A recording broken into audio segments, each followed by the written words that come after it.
أعوذ بالله من الشيطان الرجيم بسم الله الرحمن الرحيم الحمد لله والصلاة والسلام على سيدنا ونبينا محمد وعلى آله ومن والاه وبعد اللهم ربي اشرح لي صدري ويسر لي أمري واحلل عقدة من لساني يفقهوا قولي آمين يا رب العالمين.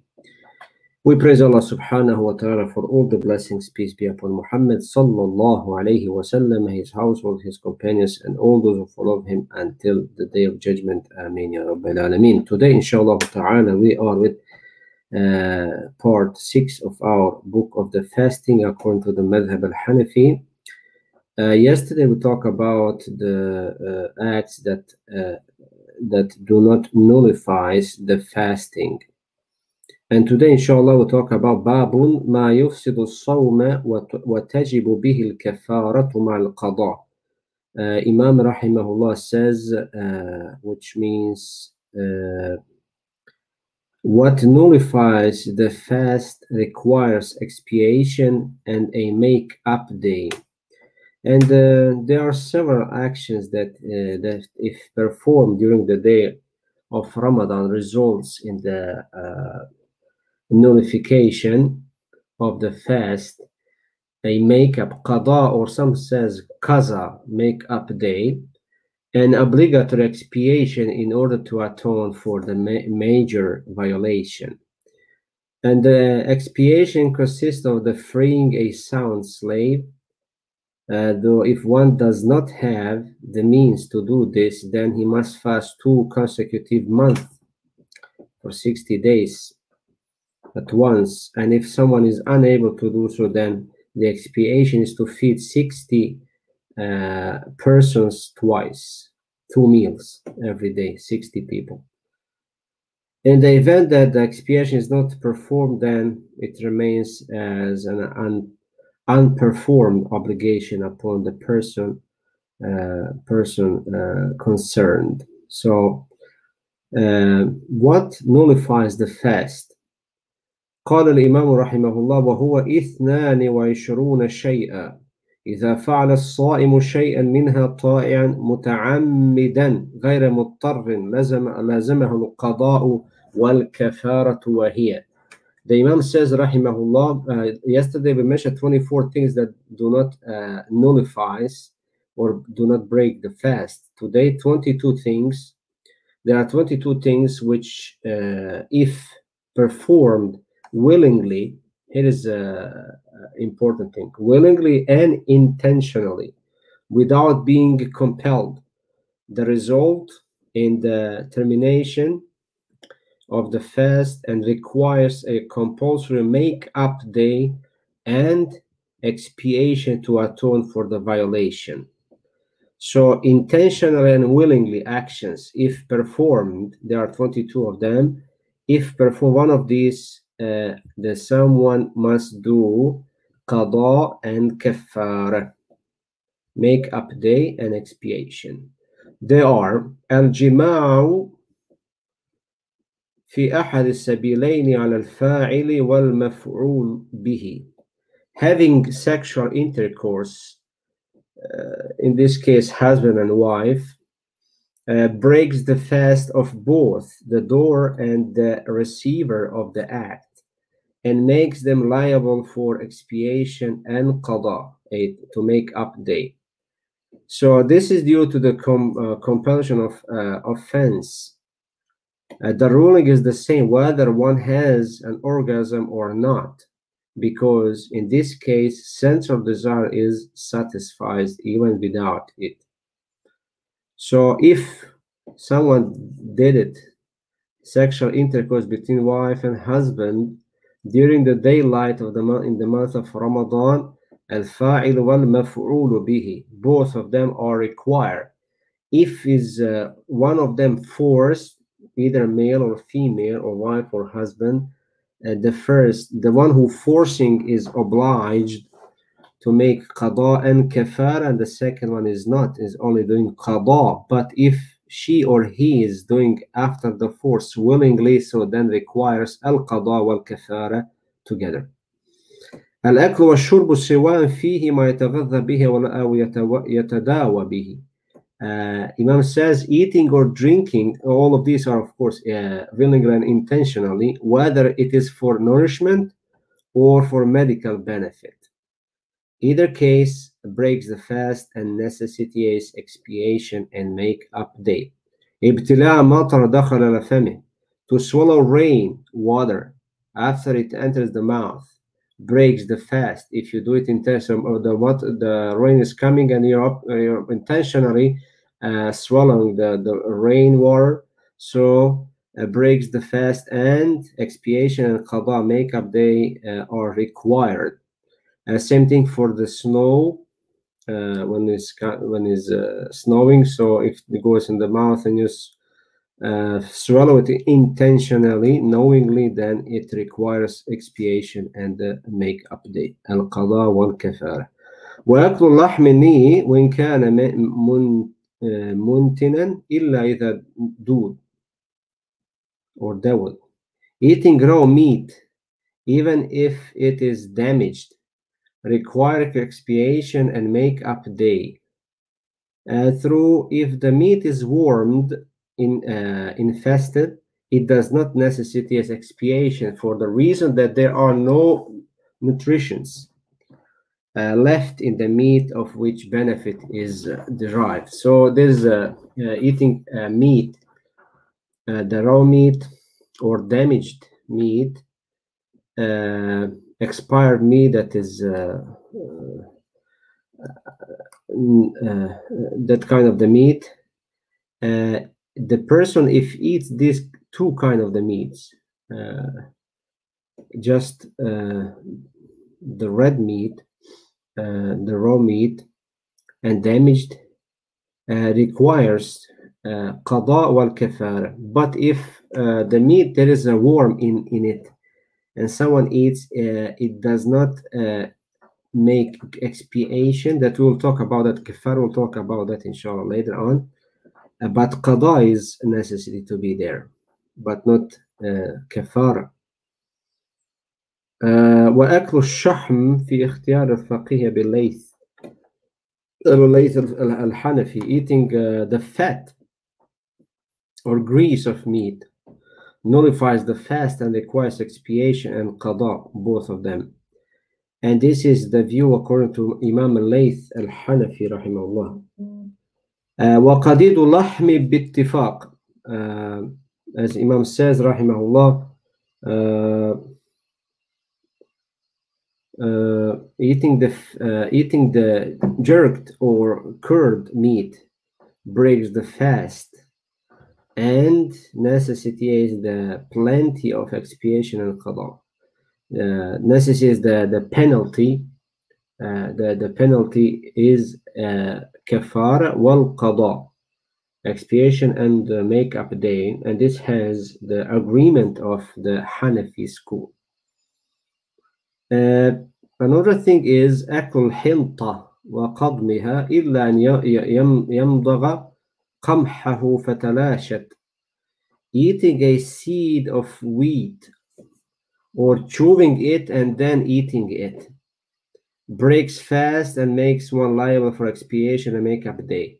If you do remember what the last time we talked about, if someone has found something behind his teeth, or it has small seed in his mouth, and he chew it until completely disappeared, and even is swallowed, that will not nullify the fast. But here, eating the seed of wheat intentionally and chewing it and then eating it, so it will go to the stomach. Whatever comes from the mouth, it goes to the stomach, goes to the brain. So the break is broken. So then we have to do expiation, the kafara, and the qada, the make-up day. Except if the seed is chewed and consequently melt away. So basically leaving no trace in the throat. So even if you swallow, nothing will affect, in which case the fast does not break and no expiation is necessary. So that is different. ابتلاع حبة الحنطة أو سمسمة أو نحوها من خارج فمه في المختار. If one swallows a seed of wheat, sesame, or something of the like, things from outside the mouth, meaning basically they were not stuck between one's teeth, as you mentioned before, and were put in the mouth and swallowed. The fast breaks and one is liable for expiation and make up this. So if outside from the outside goes to the mouth and goes down, so it will nullify our fast. And this is preferred view of the Hanafi school. وأكل الطين الأرمني المطلق. This is interesting thing.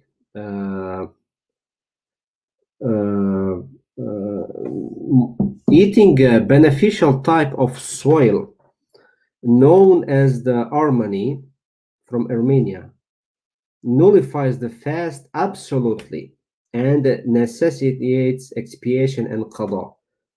And it does not matter whether one is in the habit of eating or not. So this type of earth, the Tinul Armani, known as the Armani, soil Armani, is known to contain some medical benefit in it, and they mix it with the food, and the commonly was consumed by the pregnant woman to gain some benefit, and based on this benefit, the expiation is necessary. So that is interesting thing. And then Imam said, "والطين غير الأرمني كالطفل إن اعتاد أكله." Eating soil that is non-beneficial, such as dry earth, known as the tifl, nullifies the fast and necessitates expiation, provided one in the habit of eating. If it's habit of eating, so then yeah, there is expiation and qada. But if someone is not his habit to eat this kind of soil, then the expiation is not required, only qada. والملح القليل في المختار. Allahu Akbar. Eating a small amount of salt nullifies the fast and imposes expiation and qada. Little bit of the salt, because there is a little bit of the salt, there is a benefit, which is different if someone take or swallow a lot of the salt. The ruling changes. In that case, the fast breaks, but the expiation is not imposed, because the tendency of man is to veer towards having a small amount of salt, not a large one. A large one is not pleasant at all, but the small one is a small amount of the salt is pleasant, like the one a big amount is not. وابتلاع بزاق زوجته أو صديقه لا غيرهما. Swallowing the saliva of the one's wife or friends breaks the fast, and atonement is to be observed through expiation, kafara. The reason behind that, that one is not repulsed from the saliva of his wife or friend. Though if one swallows saliva from other than his wife or friend, then the expiation is not required, because in this case, it is detested by the one who swallows. It's yeah, so not enjoying. So, but the first case of his wife or husband, so then yeah, the rule is different. And وأكله عمدا بعد غيبة أو بعد حجامة أو بعد مس أو قبة بالشهوة أو بعد مضاجع من غير إنزال. Basically, which means Imam says, rahimahullah, if a person intentionally eats after unconsciousness, he fell down unconscious and then woke up and just start to eat, or eats after being subjected to cupping, the hijama. We said the hijama, which is cupping, taking blood from the body, does not break the fast, according to the Hanafi rulings, and that is same thing. A rule if you take blood and give it to analysis for the medical reasons. So all this does not, or taking the insulin or the asthma pump. So all these do not nullify the fasting.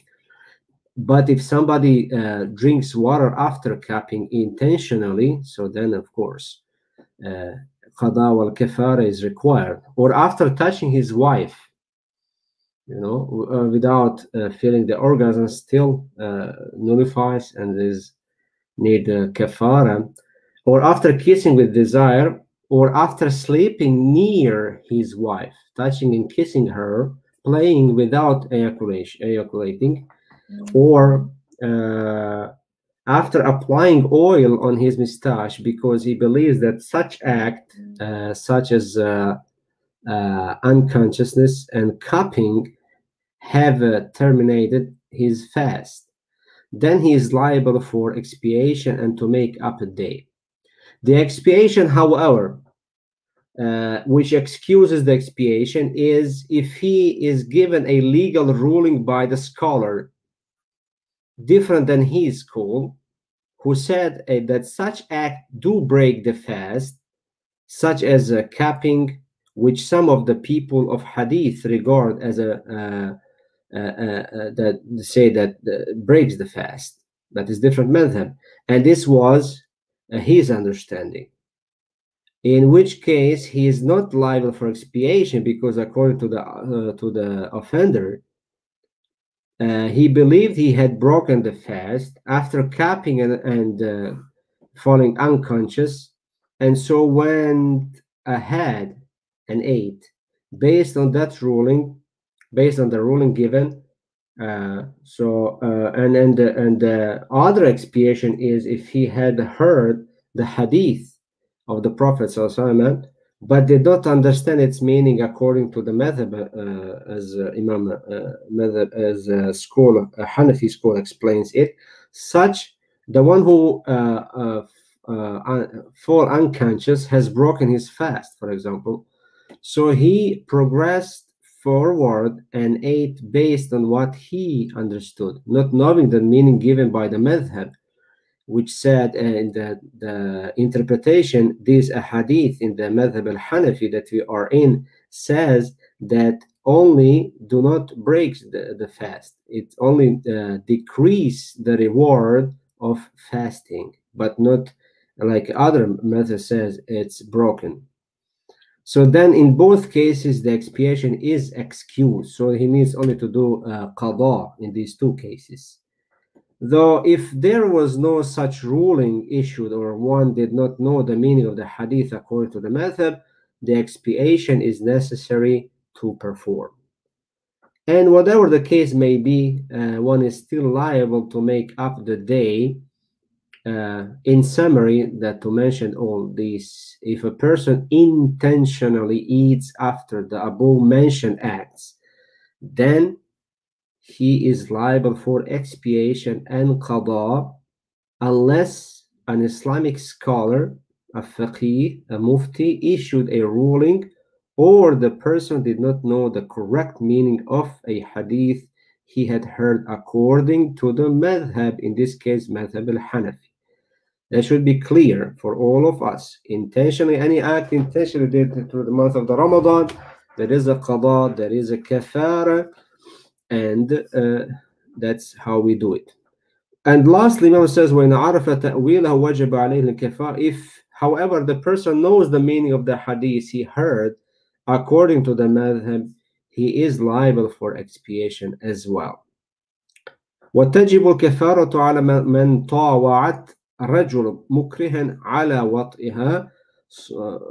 Expiation or kafar is wajib upon a female or or a male who willingly comply to have sexual intercourse with her husband or with his wife, who was forced to have intercourse with her or with him. That is how we can say. Consider the following situation. If husband is somehow offense on his wife and he forcibly have intercourse with his wife, then he is the one who is forcing her has to do qada and kafara, and she doing only qada. But if she is doing willingly with him, then both of them do qada wal kafara. Same the opposite case is as we said. So as long as there is willingness, so there is a kafara and there is a qada, and we ask Allah subhanahu wa ta'ala to help us and to be with us and have mercy upon us in this month of Ramadan, and to help us to reach it and to reach the goal of the Ramadan and the reward of it. Ameen ya Rabbil Alameen. Wassalamu Allahi alaykum wa rahmatullahi ta'ala wa barakatuhu. And inshallah we'll see you soon. We will talk about another subject, that فصل في كفارة وما يسقطها عن الذمة, the expiation and that which excuses it. We'll talk about that inshallah. We ask Allah subhanahu wa ta'ala to bless all of you and to guide all of us to the same path. Ameen ya Rabbil Alameen. Wassalamu alaikum wa rahmatullahi ta'ala wa barakatuh.